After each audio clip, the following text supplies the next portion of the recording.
If Tecumseh did not ignite anger at the Creek Council of 1811, then who did? Perhaps it was this man, Colonel Benjamin Hawkins, the U.S. agent for Indian Affairs. He took advantage of the distraction caused by Tecumseh's presence to secretly negotiate a deal with the Big Warrior and other key leaders on the Creek Council. This secret deal, or what today we would call a behind closed doors deal, had to do with the roads that passed through the Creek Nation, and there was a treaty agreement that allowed for the United States to maintain a horse path through the Creek Nation. This agreement provided that there could be no bridges and that it could be no wider than would allow for 2 horses or mules to pass each other. Well, this new agreement provided that the road could be wide enough for a wagon or ox cart to pass through, and also that the United States Army could build bridges along the way. And this was something that was bound to cause friction in the Creek Nation. Hawkins and particular members of the Creek Council, including the Big Warrior, reached this agreement secretly using the distraction caused by Tecumseh without most of the people, and particularly the leading chiefs and warriors in the Creek Nation, knowing about it. A detachment of U.S. soldiers started marking the way for the wagon roads almost as soon as the council ended. When they learned what was happening, 300 Creek warriors moved to stop the survey. They had proceeded some distance on their route when they were arrested near Manax, a half-breed, by a party of 300 or more Indians. Report from the winter of 1811-1812. The Upper Creeks disarmed the soldiers and escorted them back to Fort Stoddart. Along the way, they crossed on a ferry run by a frontiersman named Samuel Mims. His story was soon written in fire and blood. The Manac mentioned in the account of the confrontation was Samuel Moniac, who ran a tavern and store on the Federal Road. Colonel Hawkins blamed the problems on a handful of warriors and demanded that the Creek Council protect the soldiers.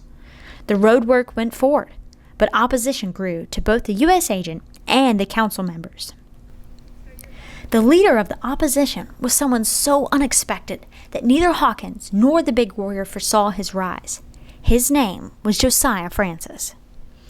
Among his children was 9-year-old Millie Francis, who many believe is the Native American woman represented on today's state flag of Florida. She was also inducted into the Alabama Women's Hall of Fame in the same year as Harper Lee. In 1812, however, she likely spent her time playing in the waters of this charming little creek.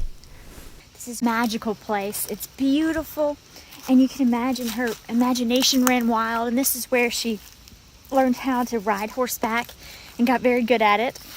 This is where she played. Francis started thinking of Tecumseh's warning of the annihilation faced by Native Americans who failed to return to their traditional ways. Even as the United States declared war on Great Britain in June 1812, he watched with alarm as traffic surged along the newly widened road.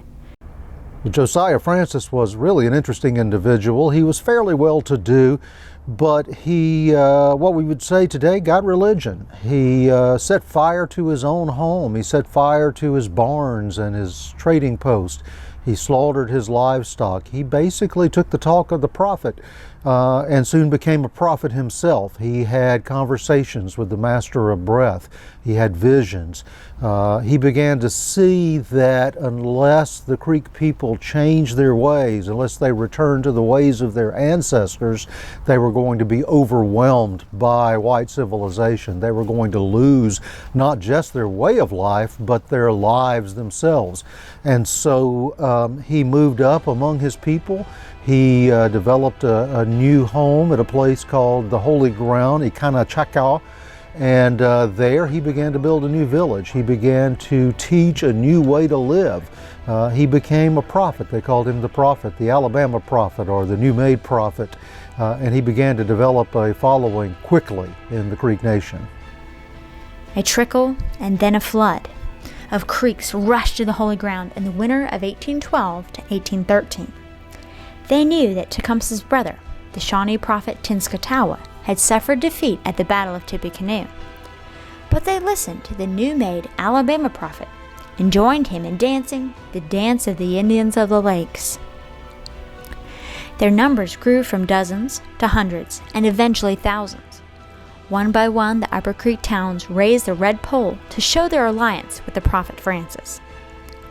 The Red Stick Movement was born, even as Colonel Benjamin Hawkins proudly reported a dramatic surge in the number of settlers passing down the federal road through the Creek Nation. Hawkins failed to see the coming cataclysm, and by the spring of 1813, it was not far away. More on that when our series continues. Exploring the War of 1812 on the Gulf Coast. I'm Rachel Conrad for 2 Egg TV.